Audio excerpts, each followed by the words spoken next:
আসসালামু আলাইকুম আমার প্রিয় খামারি বন্ধুরা। আমি আজ আপনাদের সামনে একটি নতুন ভিডিও নিয়ে এসেছি, যেটি আপনাদের জন্য খুবই দরকারি এবং প্রয়োজনীয় আমি মনে করি। ভিডিওটিতে যেটি নিয়ে আলোচনা করব সেটি হলো পাখির ঠান্ডা লেগে যে রোগটি হয়। আপনারা লক্ষ্য করলে দেখবেন যে একটি বিষয় স্পষ্ট, পাখির যখনই ঠান্ডা থাকে তখনই পাখির বেশি রোগ হয়। আর সেই রোগটির মধ্যে একটি হলো যে পাখির পা বেঁকা হয়ে যাওয়া।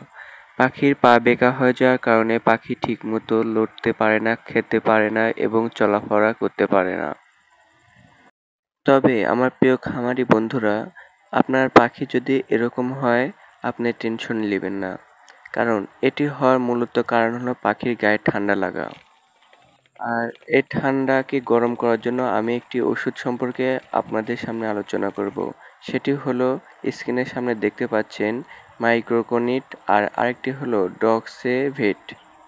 এই দুটি ওষুধ আপনারা পাখিকে খাওয়াবেন এবং কিভাবে খাওয়াবেন সেটির নিয়ম আমি ভিডিওতে বলে দেব। বন্ধুরা, যে কোনো জিনিস নিয়ম মাফিক করলে অবশ্যই সে জিনিসটা ভালো হয়, এবং আমি আপনাদেরকে এই ওষুধগুলো খাওয়ানোর নিয়ম এই ভিডিওটিতে বলে দেব। তাইলে চলেন বন্ধুরা, কথা না বাড়িয়ে দেখে আসি ওষুধগুলো খাওয়ানোর নিয়ম। বন্ধুরা, স্ক্রিনে যে ওষুধটি দেখতে পাচ্ছেন সেটি হলো মাইক্রোনিট ভেট 10 গ্রাম। এটি আপনারা পাখিকে খাওয়াবেন হলো 1 লিটার পানির সঙ্গে মিশিয়ে 1 গ্রাম এই পাউডারটি দিতে হবে।